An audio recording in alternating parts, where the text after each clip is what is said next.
Ladies and gentlemen, please welcome Alexandra Givens, President and CEO for the Center for Democracy and Technology. Hello, everyone. My name is Alex Givens, and I'm the President and CEO at CDT. And I'm delighted that you're joining us today for the final session in the Future of Speech Online week-long series of events. Ladies and gentlemen, please welcome Alexandra Givens, President and CEO. As those of you who've joined us for the last couple of sessions know, the theme of this year's FOSO is security and freedom of expression. And we've spent this week digging into important issues at the intersection of technology, speech, and our democracy. In today's session, we're bringing back a staple feature of our annual real-world FOSO event, Lightning Talks, where we hear from people from all walks of life about online communication and what shapes their lives, businesses, media services. Those play a huge role in people's lives, but the truth is that we connect in many ways and for many different reasons. And for all of the ways in which we connect, security and user trust is essential. Today, we're thrilled to hear from several speakers about their experiences, and I'm thrilled that we're also fitting in some remarks from departing FCC Commissioner Michael O'Reilly.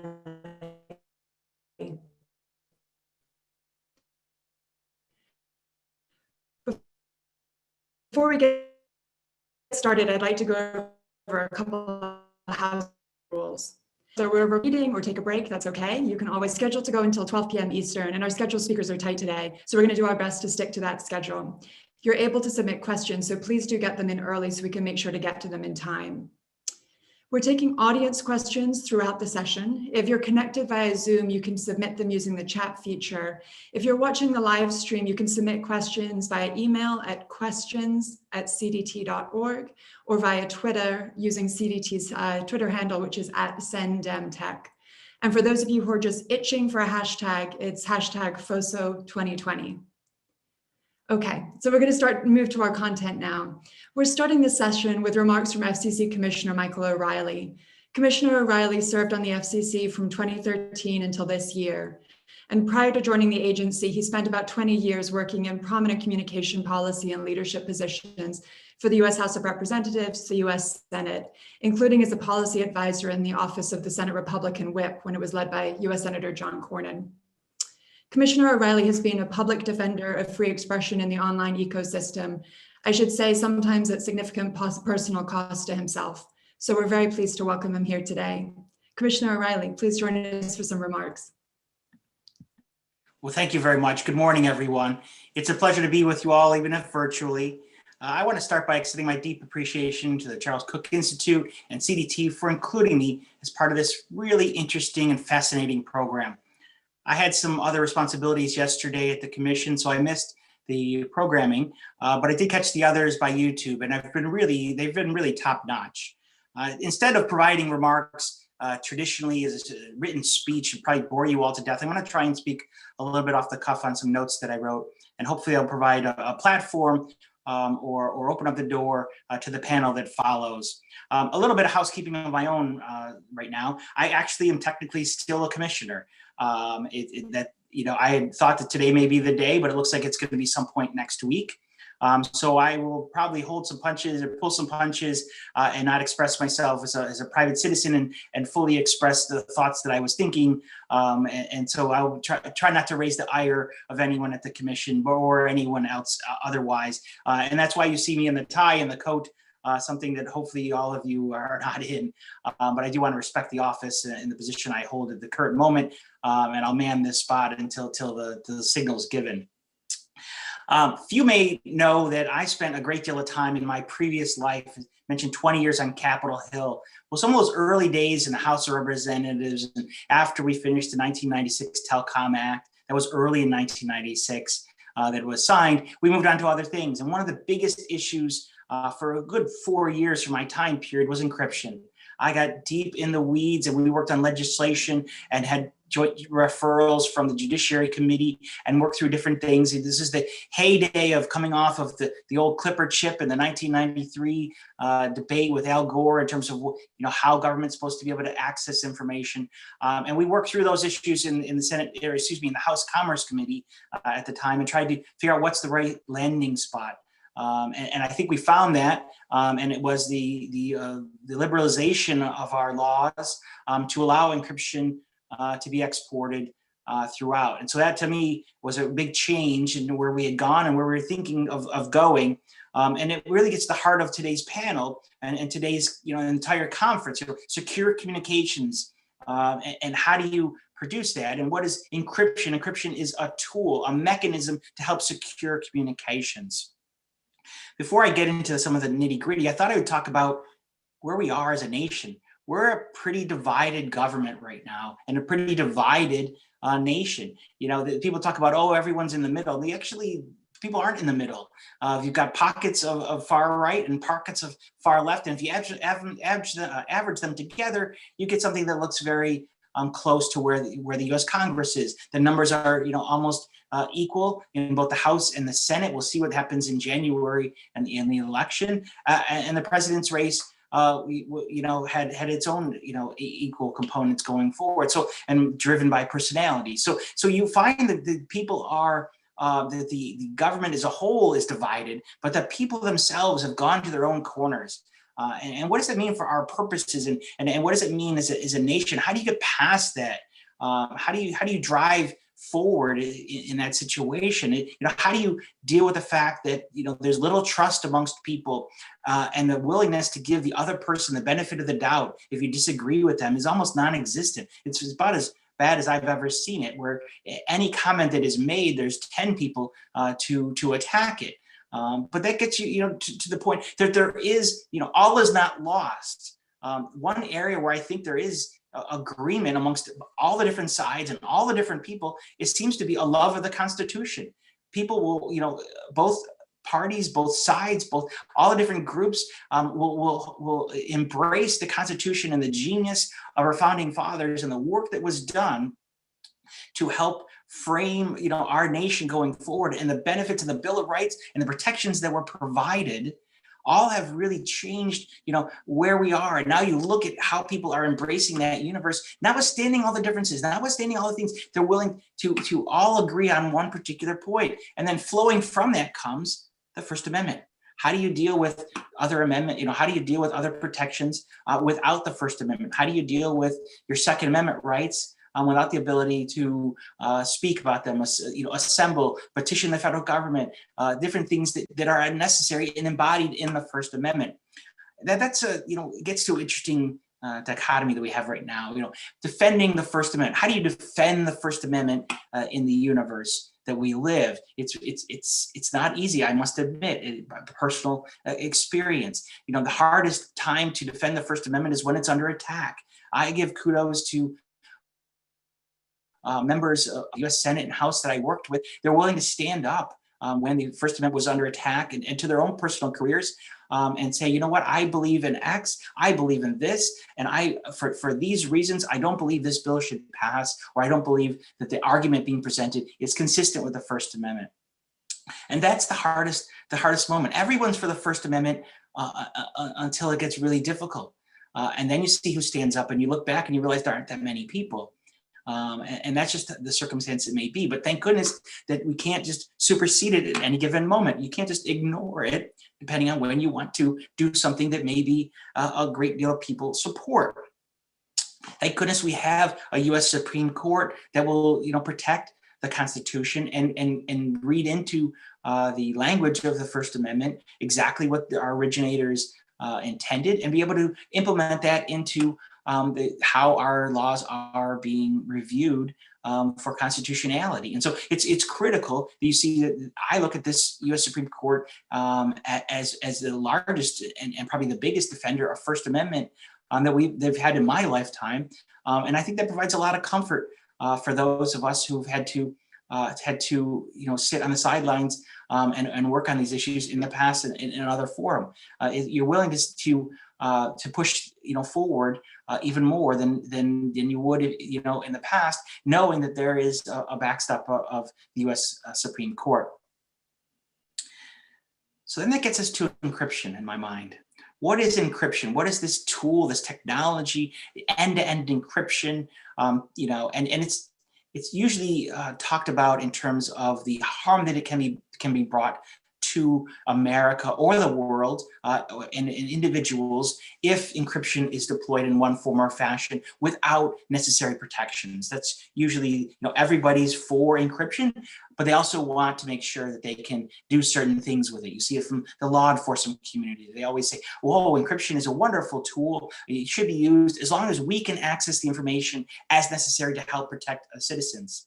Well, the truth of the matter is that those backdoors, those efforts that have been tried in the past, and the debates I referenced in the 90s were all about how do you give law enforcement that door to enter, when they decide that they need to do so. And every technologist that I've ever talked to, anyone in this space will acknowledge that in doing that, in providing such a backdoor, you weaken the encryption, you've undermined your own purpose. You want secure communications? Well, don't leave the keys in the door. You want a secure car? Don't leave the keys in the car. Don't hand out your passcode to everybody. And that's pretty much what's being asked here. Now, that's a fair point from law enforcement perspective, that there will be criminal activity that occurs, that encryption will protect those criminals in their behaviors. That is absolutely true. I believe there is a greater possibility that the criminals will deploy, and do now already, encryption for their nefarious purposes. But if you look at what we've done already in the framers, what do they do in the Fourth Amendment in terms of search and seizure? What do they do in the Fifth Amendment in terms of self-incrimination? What do we do with Miranda rights? These are all tools that make it harder for law enforcement to do their role as they see fit. They're all things that we're willing to things that we embrace and recognize as necessities for a just society that we live in. But they do make it easier for criminals, and criminals do, in certain instances, are able to escape justice because of these existing rights that are provided. And that's the same thing that will happen with encryption. The vast amount of information is being fully protected today. And when you see technologists and you see applications on the internet that use end-to-end encryption, you should embrace that. You should salute that.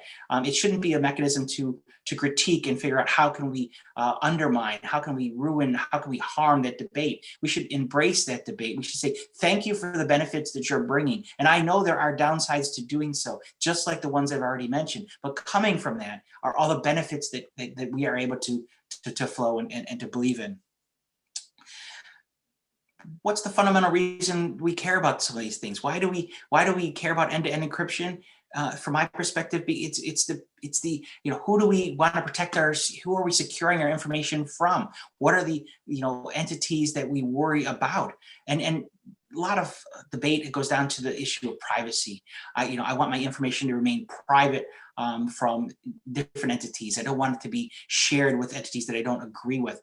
And I kind of break that down in two different categories. Maybe it's the libertarian in me, libertarian leanings in me, but there's two categories, right? It's the universe of folks who want the data to be used and they use it for commercial purposes. Maybe it's for producing advertising, or they want to sell you another pair of pants, or they want to sell you whatever the case may be, particular commerce in mind. And that to me is not a reason why our privacy and why our rights should be superseded. I don't find that very compelling, and never have. And if you look at my votes at the commission, I was very protective of the commercial side of the equation, because I don't see the harm in terms of the consumer perspective in getting one more ad, one more text, one more information about how, one more circumstance about, the next pair of pants, the next pot or pan that they may be, enticed to buy. As long as those aren't, are being done, on the up and up, and you're not having criminal activity behind them, fraud and other entities, then other behaviors, then that to me should be something that should be embraced. The second category, the harder, the most consistent, the most troubling, are that information that needs protection from our own government. Because the commercial side of the equation doesn't have the tools to cause you the direct harm as a consumer.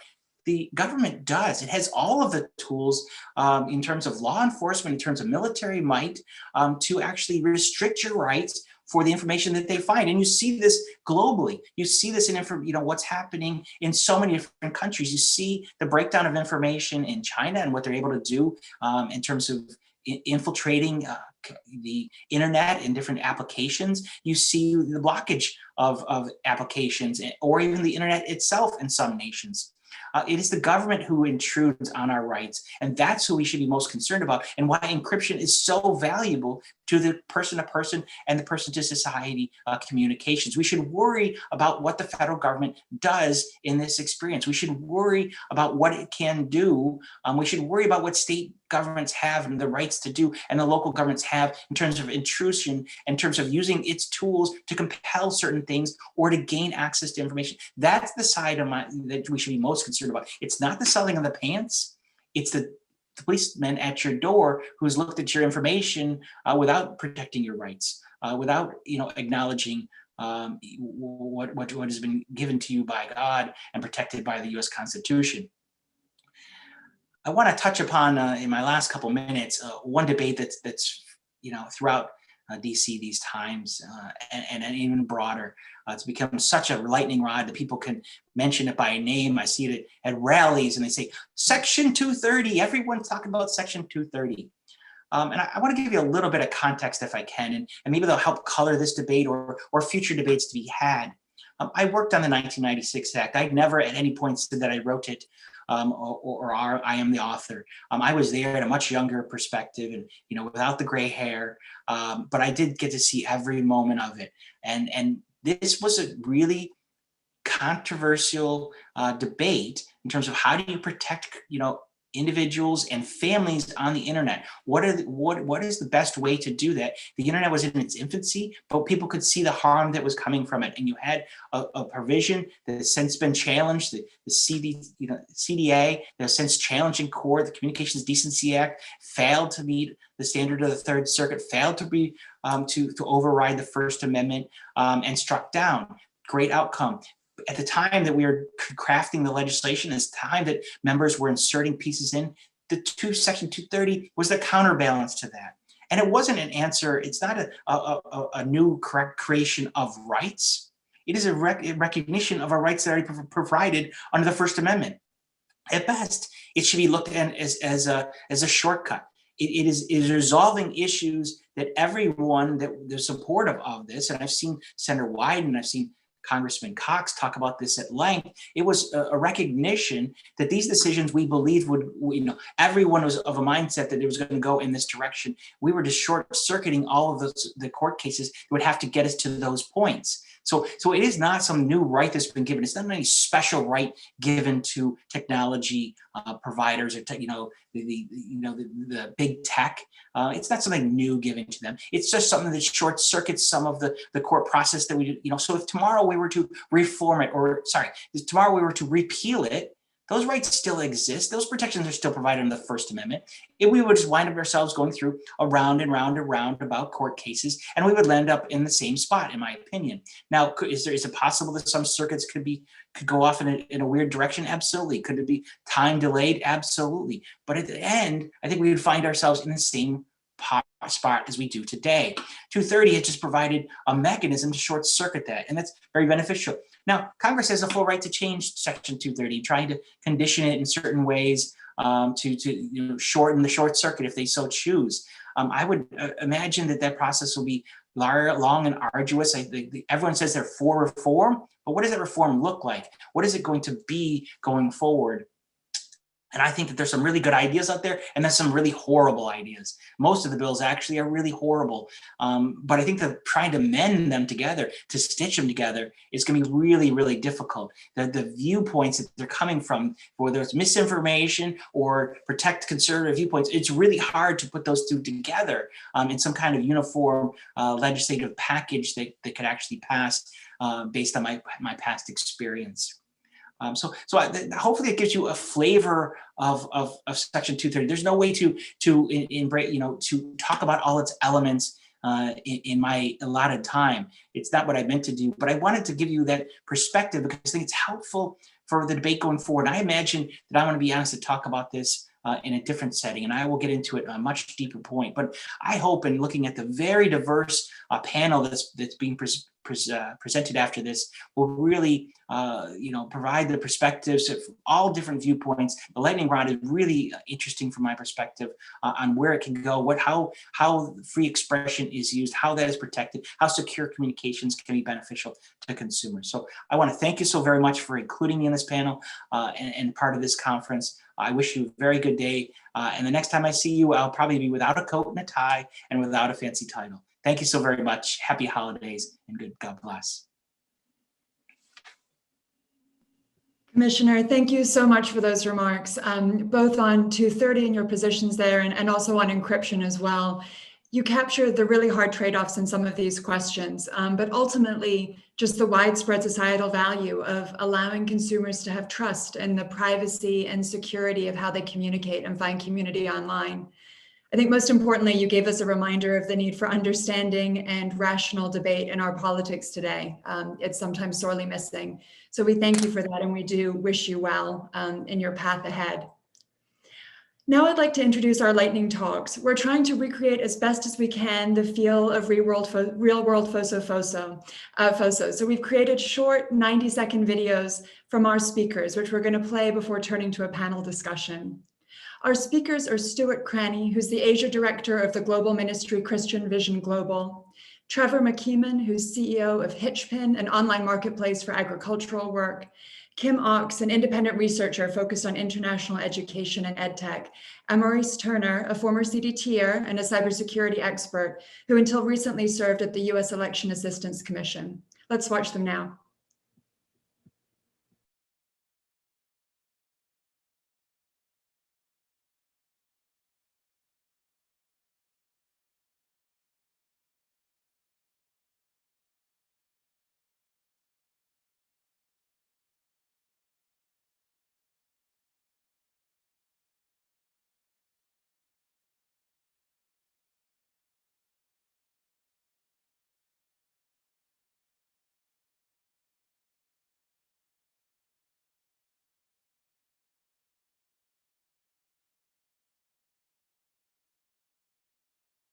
The big idea that I put. Hi, my name is Stuart Craney and I'm the Asia Pacific Director for CV, a global Christian charity founded in the UK with offices and projects worldwide. We're involved in a wide range of activities in the area of mission and ministry, but central to our work is introducing people to the Christian faith and helping Christians and churches engage in their communities online. And our digital content engages over 1 million people each day, often resulting in life-changing conversations with people from all around the world. And the big idea that I put to you today is that security of the internet is essential to trust, and that trust is essential in ministry. While other factors shape our daily lives, tech shapes and mediates the way we communicate and engage in community. For the user, this has the power to form trust or diminish trust. And at the center of this is privacy and security issues. This is important because not everyone enjoys the freedom to practice the most sacred aspects of their lives. We need greater confidence in security verification and greater transparency around how privacy is safeguarded to build trust in the whole ecosystem, to ensure that religion and ministry has a place in the way technology facilitates conversations and community to build free and flourishing societies. Hello, my name is Trevor McKeeman. I'm the founder and CEO of Hitchpin. Hitchpin is a digital marketplace that connects farmers to the products, services, and customers that they need. We're similar to an Airbnb or Uber, only in food production. So why does this matter? We've got a population that's going to hit about 9 billion people, and we're going to have fewer farmers. So unless we figure out a more efficient way of both food production and distribution, there is a chance of real challenges in the global food supply. And then on a personal level, you've got farmers that love their work. They're getting pushed out of it. You got rural communities that depend economically on these producers. And ultimately, everybody eats. So access to food and the quality of food really matter for everybody. We couldn't build what we're building without the sort of technology that's out there now and the internet and really a freedom to operate. I appreciate forums like this intersection of tech and policy and entrepreneurship really matter. I've had a chance to work in all of those different environments. I was in DC and worked on the Hill for a member of Congress. I've been in large companies. Hitchpin is my third tech company. And if you look at the data, it's interesting. Most new job creation is from smaller companies. So it's incredibly hard to start a company. And if we think about it from a policy perspective, it's really important that policies help and not hurt these companies as they're trying to get off the ground. Hitchpin is growing really quickly. We have listings now in 48 states. This hasn't been easy, but the team is really motivated by the idea that we're doing something good for the broader population. I really appreciate, again, the opportunity to speak at this event and look forward to the conversation. Hi, my name is Maurice Turner. I'm a technologist working in the field of election security. For me, it's simple. One voice equals one vote. And the only way for that simple process to be enabled is through strong encryption. That's because in our democracy, secrecy and accountability are absolutely necessary. They both rely on trustworthy security, and trustworthy security relies on strong encryption. The challenge is when we need to transition from a secret ballot cast by a voter to an accountable ballot that's counted by the public. That's the period of the greatest vulnerability in our democratic process. Federalism further complicates that process. Local election officials across the country run their own elections, and typically they're not going to be consistent from one jurisdiction to the next. Security relies on some level of consistency, and I think we can all agree that strong encryption should be consistent. Now, we're not just enabling new technologies for the fun of it. We're doing it because confidence is the foundation of democracy. Issues may drive voters to engage, but it's confidence in the process that actually drives voters to cast their ballots. We've seen a great expansion of voter access, especially over this past year. That expansion requires additional security of a broadening number of ways and the amount of time that voters can vote, but it's worth it. So let's look at it this way. Investments in strong encryption are investments in our democracy. Thank you. As the pandemic forced schools, colleges, and universities into emergency remote teaching, keeping students safe online is proving to be a challenge. First, the educational supply chain is complex. Schools provide far more than education services. And after the schools closed, we could easily see the hidden stakeholders and partners, including nonprofits, healthcare providers, private companies, and ISPs.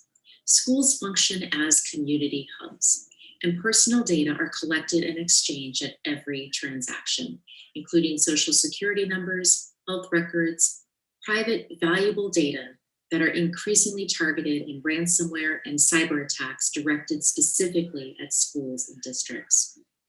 Second, there are 3 C's in schooling that impact secure communications: curricula, coaches, and context. The curriculum is what children learn, and today that usually includes offline and online materials. Coaches are the teachers, parents, and caretakers who each have different but complementary roles in guiding learning. Each can introduce software, applications, and hardware, not always in a coordinated way. Context impacts where and how students learn, the resources they have in a school, access to the internet at home, devices, financial security, and support at home. These 3 C's impact how and which data are shared with schools. Third, strong digital competencies among school teachers are not yet the norm. Thankfully, the conversation has shifted from how do we replace teachers and administrators with technology to how do we empower them to become stewards of technology. This leaves us with 3 questions to ponder as we prepare to build back better systems of education. First, who are the education stakeholders that need to be involved in developing solutions? Second, how do we consider curricula, coaches, and context in relation to secure communications? And third, what training will be required for teachers and administrators to keep students safe?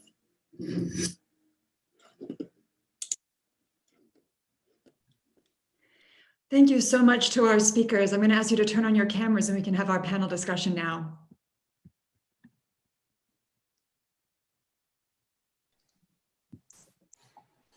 All right, while folks are doing that, Stuart, I'm going to start off with you. In your video, you make this point that trust is essential to ministry. Who are you trying to reach in your ministry, and why is security important to them? Thanks, Alex, and great to be with you all today. We're trying to reach anyone around the world who is interested in exploring the Christian faith, and we're also very much interested in engaging with Christians and church communities and helping to resource them to live out their faith in their everyday lives. And this issue of security is essential, not only because we're dealing in deeply personal, sacred aspects of a person's life, but in terms of a broad reach of engaging with people from diverse cultures, living in diverse political systems, there are personal risks that are incurred in exploring Christian faith and engaging with people in conversations about that. For example, we operate very much in a country that is very prominent in the daily media coverage for the sorts of things that we're talking about today. And a ministry like ours that is involved in media and is also involved in faith is monitored and regulated by the same part of the government that is responsible for national security. So by effect, the people who engage with us are exposed to very real life daily security concerns. As the Commissioner said in his opening remarks, that fear of the knock on the door can be a daily reality for people who are living in situations and political systems that are different to our own. So as an organisation that cares about people, is motivated out of love and concern for people, we can't separate these issues of security and privacy because they're one and the same. We need to look after the personal security of people. And so the modes and methods in which we communicate with people, we need to understand what are the vulnerabilities. It's very much part of how we assess the risk and how we approach all of our engagement with people, because there are different issues that people face all around the world. Some of them are political, some of them are communal, or perhaps within their families. And so, yeah, privacy and security is paramount at every level. And if that's not there, the trust is not there to engage in those conversations, and we want to build that trust. Can you quickly give us a flavor of the types of tools that you're using for these types of online communications? So we're very much interested in being where people are gathering online and having conversations in the places that are common to them. So that brings us into the same sort of tools that we see people using all around the world, conversation platforms like WhatsApp, messaging tools, whether it's Facebook Messenger, and social media platforms are really the biggest part of our engagement. So we're very much involved in creating digital content and media that engages people, and as part of that, entering into conversations on those platforms with them.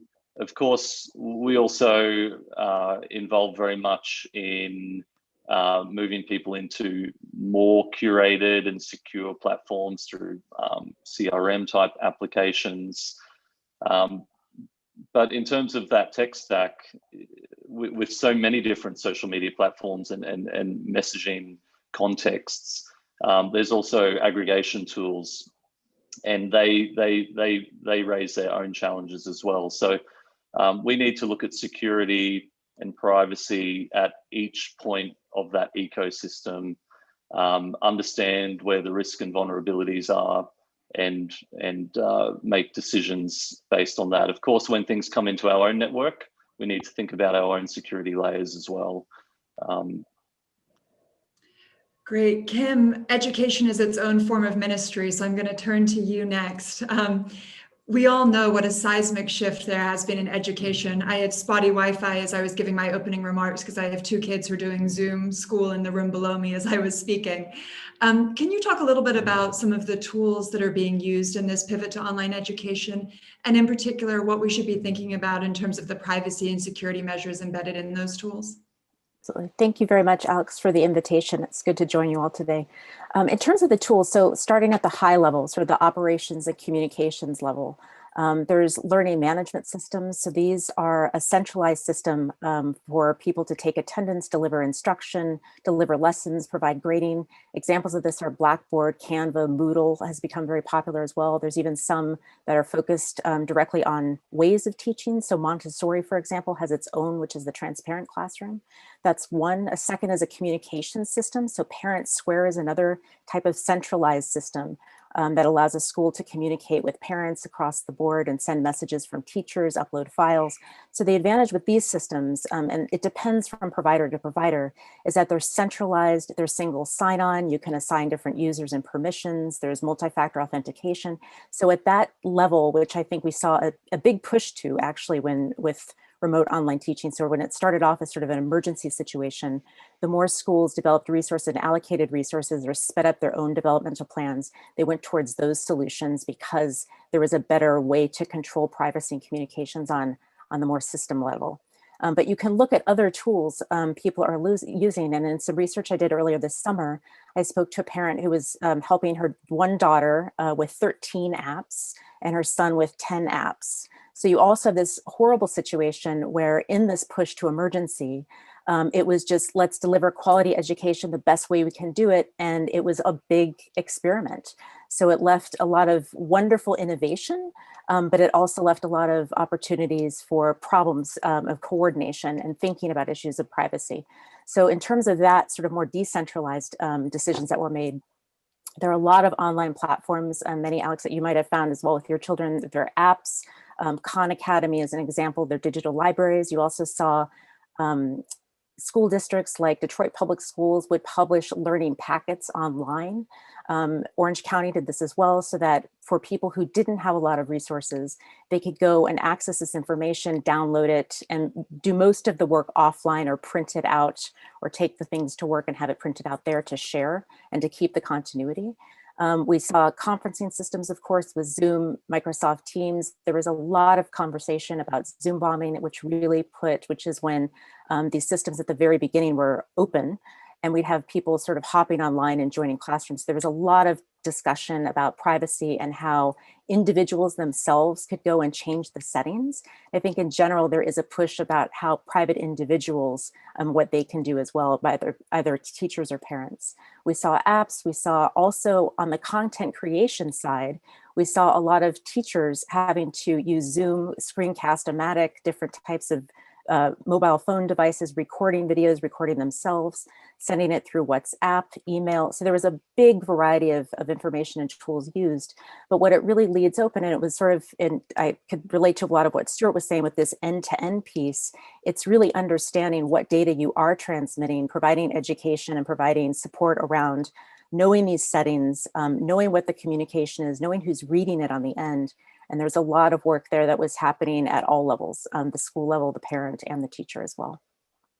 It reminds me of one of the findings of our CDT student privacy report this summer, which was that 1 in 5 teachers were using new technology that hadn't been approved by the school district simply because they needed to innovate and respond to the need. But that pushes the responsibility down the chain in a hard way, suddenly having teachers be chief information officers trying to negotiate and navigate these circumstances. Maurice, this reminds me of a point that you made in your remarks that jumped out, which was this important idea that security needs consistency. Can you expand on what you mean by that? I think it's an important takeaway, not only in the voting context, but in other settings as well. Certainly, Alex, and thank you again for the invitation. Consistency really is at the base of all security schemes because it helps to better predict what the attacks are going to be and what the defenses should be. And in the US, we have a voting system that is really unlike any other in the world because we have such a diverse ecosystem. we don't have a centralized administration agency at the federal level. Each state is responsible for conducting their own elections.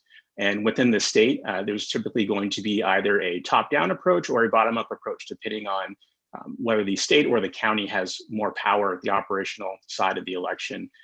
So if you add all that up together, there are nearly 10,000 election officials across 56 states and territories who are basically who are looking for the same outcome, which is to count the ballots that are cast, but they have to consider all the local regulations and norms that have been built up over the decades and years when they're conducting those processes. So this is where it gets interesting, because Congress certainly does have the power to step in and make changes in the electoral process.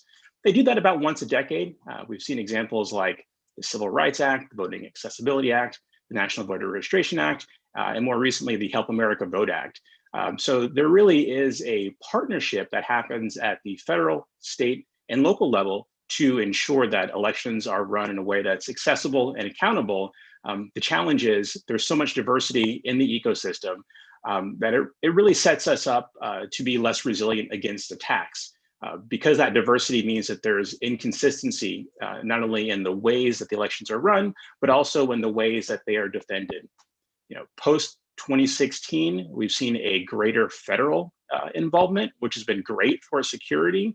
But the big challenge remains getting security best practices implemented quickly all the way down to the local level.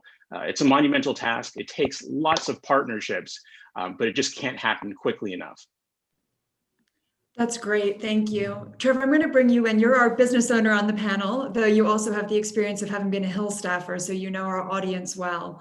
As a digital marketplace, you deal with significant amounts of user data, and I'm sure are having to make decisions about ways to build consumer trust while also just dealing with the day-to-day of running a business.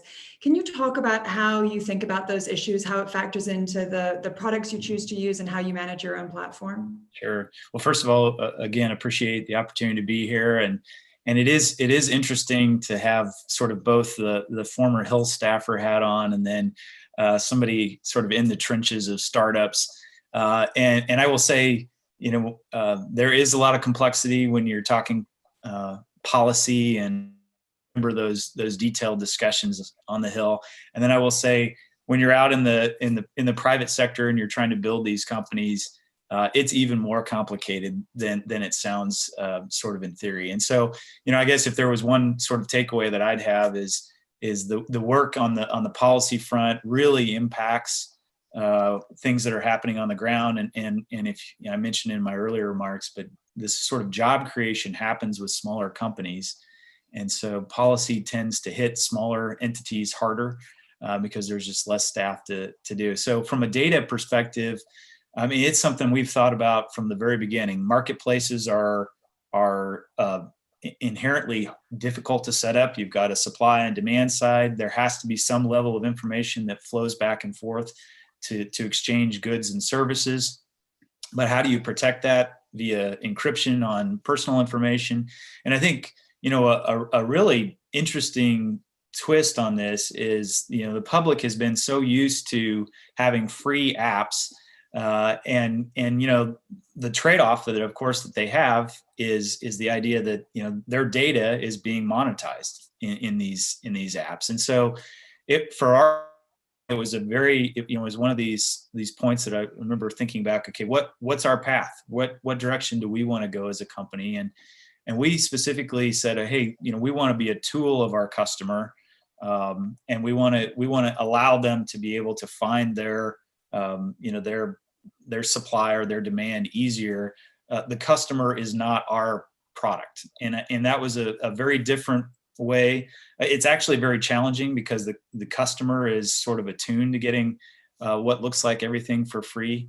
But that was a business decision that we made. It was also, I just felt better about that sort of environment. I wanted to be seen as a partner to our customer and not trying to monetize the customer. So I'd love to pull on that point about trust and take it to some of the others as well. Stuart, you mentioned in your video about needing better transparency about how services are securing information to earn people's trust. Do the participants in your ministry talk about these issues, ask about the security or privacy of the tools you use? Do you think these issues are on people's minds? I think it is. What we find is people, when it comes to this aspect of trust and security and privacy, usually comes in the form of reluctance to engage.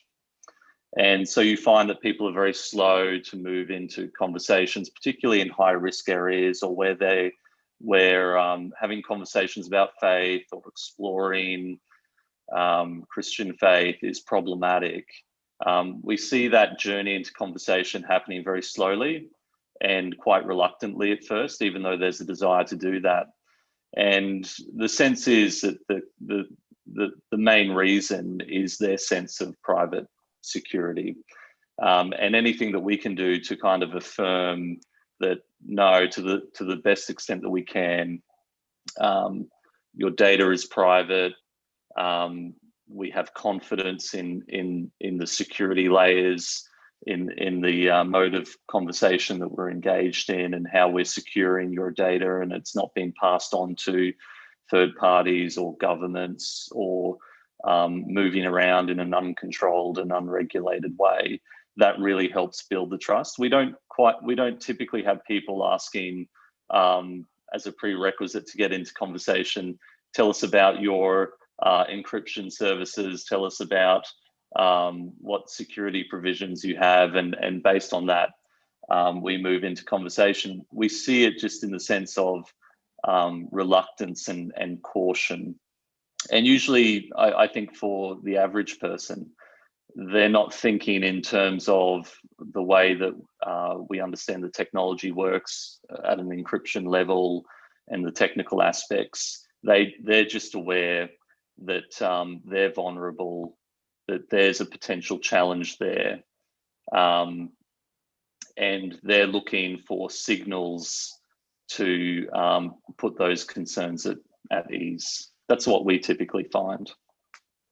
Kim, I'd love to turn to you on this, but first I'm just going to do a reminder to the audience to get your questions in now. I'm about to turn to audience questions very soon. Kim, what's your take on the parent and family side of that trust conversation? This is another place where CDT published a report this year based on interviews with 2,000 parents and educators. And one of the things that we learned was, despite many of us having Zoom fatigue right now, a surprising number, 75% of parents do want to see some form of online learning continue after the pandemic as well. So I think the increasing use of these tools is only going to continue. But those privacy and security issues do matter to parents. I'm curious what you're seeing on the ground and as you're talking to folks. Absolutely, Alex. And just to highlight a couple other points from the CDT research, which I thought was really interesting, was one is that parents really see it as their responsibility, and they're placing themselves at the top of the list next to administrators to know about their child's data and privacy and security. But one of the challenges is that their low awareness of how to involve it. And I think on the ground, an example, which is it's quite a disturbing one, is one is this knowledge about what is private data, what is data to share and not to share. So for example, in the education space, data is regulated by something called FERPA, which is the Family Educational Rights and Privacy Act at the national level.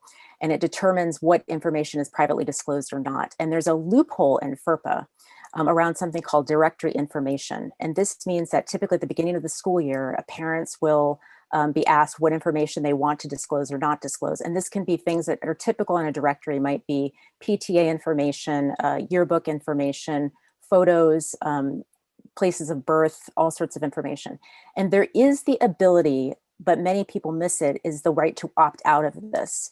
And this loophole means that this directory information is made publicly available and can be requested, and is being requested right now by data brokers who are selling this information or trying to build profiles of children online. So I think it's an example of, one is on the ground of just, and it comes back to some of the non-technical things that the commissioner was talking about, which is really educating parents about what data is being collected, how it's being collected, what you as an individual can say yes or no to on that side of things. And then when it comes down to your second part of the question about the tools, again, it's about really understanding how these tools are used, knowing about privacy settings. And I think there too, and this was also in the CDT research, is privacy is a concern, but the top issues are around quality of education, as they should be.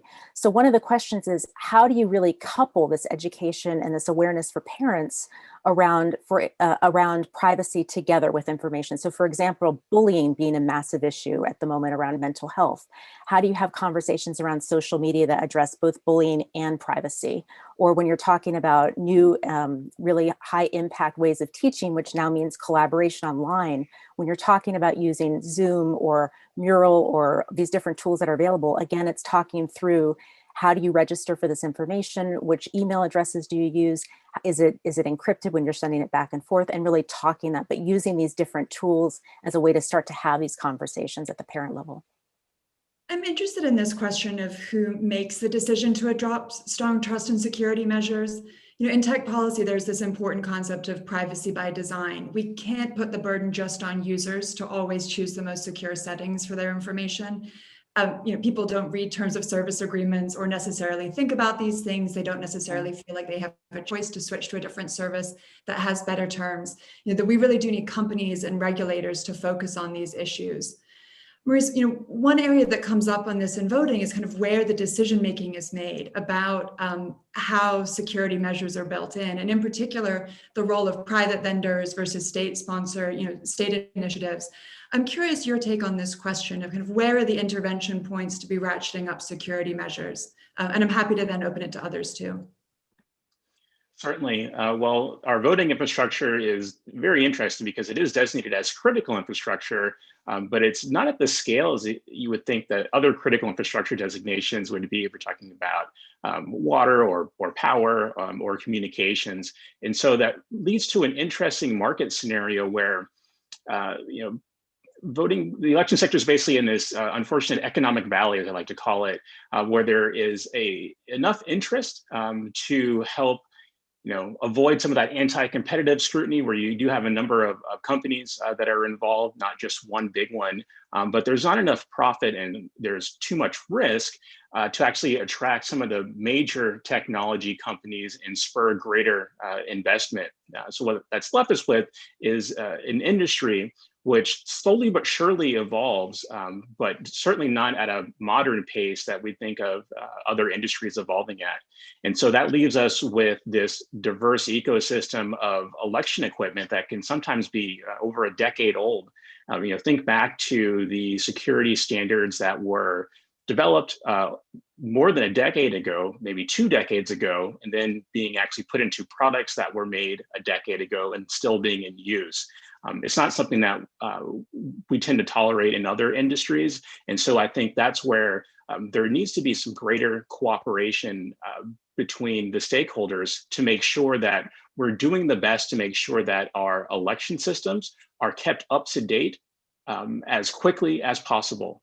One idea that's kind of out there, but I think it's worth considering is, what does it look like to move away from a diversity of voting machines and go toward a universal voting machine, one that's perhaps developed with federal dollars and purchased with state dollars, but supported by a network of local private sector integrators. This would raise the baseline experience as well as the security, not only for voters, but also for election administrators. It would reduce some of that administrative overhead and, more importantly, reduce some of the risk that election officials face when they're trying to do their job. And keep in mind, for many election officials, running elections is not their primary job. They have other responsibilities. They may be working in a small office where they only have 1 or 2 full-time staff to help them out doing a number of other responsibilities throughout the year as well. So anything that we can do to help reduce some of that security overhead so that they can focus on getting the job done versus worrying about, what's the latest attack vector or how are they going to patch their machines, it benefits voters in the end. I want to squeeze in one question from the audience before we come up on our closing time. This person says, I'm interested in the connect or maybe the disconnect between the policy conversations happening in national capitals and the experiences you all are having on the ground. What do you wish policymakers understood about security and the populations you serve? Trevor, you began to tee this up a little bit in your response before. Do you want to elaborate and then can kick to others? Yeah, I guess I would just say maybe two different things. One is the speed at which things move on the ground and the speed at which technology happens. It is very difficult for policy to catch up with that. And in some cases, the negatives of being too broad in policy can really adversely affect. So it's a real balancing act between, sort of setting this policy vision that protects the consumer, values privacy, and then allows for the sort of freedom rate to sort of meet that goal. And that's a really tricky balance. I think the other part of that is that we find, we can encrypt data, and we can really be careful about how we handle the data once we get it. But we also have a customer base that is disclosing things like phone numbers and other things out there that we have to be mindful and pull off. So, there is an education of the consumer too. And, we've taken on a lot of that responsibility as a private entity, just to say, hey, these are, we care about protecting your data. And that's a stance that we've taken. It's different than other platforms that are out there. But there are no easy answers when it comes to this stuff. And I guess, just keeping the speed at which things move is lightning fast, and policymakers need to sort of keep that in mind.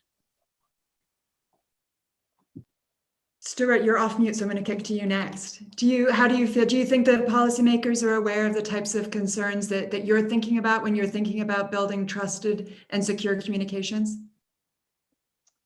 To some extent, I think so, but I like the point that Trevor was making. I think there's just a big challenge with the slow-moving wheels of policy and regulation, and it has to be that way for a lot of reasons, compared and contrasted with the pace of technology. And how do you bridge that gap? I'm not certain that you can, or that we can entirely, and that somehow there is this need in collaboration with policy to bring a higher ethical and value standard into the core of the companies and the creators, and not just at an executive level, but the people who are coding and developing things from the ground up. That's a hard thing to control and regulate, but I think in terms of this challenge of pace and the speed at which things move, it's implausible to rely exclusively on policy to be able to create those protections. Somehow we need to be able to create a value system inside of the very creation process that is able to be more nimble and more agile, because the companies that are creating these platforms, they're fast and they're very agile. So for me, that's what I'm kind of looking to in terms of being on the other side of that and responding to policy. That can be a challenge, but I think in terms of the greater challenge, somehow creating that ethical value process in the very heart of the creation process is where the opportunity is. That's beautifully put. At CDT, we call that the all of the above approach, right? We need to think about policy as the intervention point, but how do you get companies making the right decisions from the beginning? And then how do you educate users to know their rights, know what tools work for them? I'm so sad that we're going to have to call this to a close now, but I really just want to express my thanks to all of you as speakers and to our audience for joining us in this last session of the Future of Speech Online 2020. This year's theme was security and freedom of expression, and you really helped articulate why trust is such an essential component in allowing communities to engage and connect online. A reminder to our audience that all the videos from this week are available on CDT's YouTube channel. You can also look back at the week's conversation, not only from us, but from audience members using the hashtag FOSO2020. We're so grateful to our speakers, our moderators, our audience, and in particular to the Charles Koch Institute for the funding and collaboration that make FOSO possible every year. And I just want to give a special thank you to the CDT team, to Emma Lonzo, who's the director of our Free Expression Project, Jamal Mogby, Tim Hoagland, Elizabeth Seeger, and many others who helped bring together this great week of discussions. Next year, all together in person, we hope. But for the moment, thank you so very much, and best wishes to you all.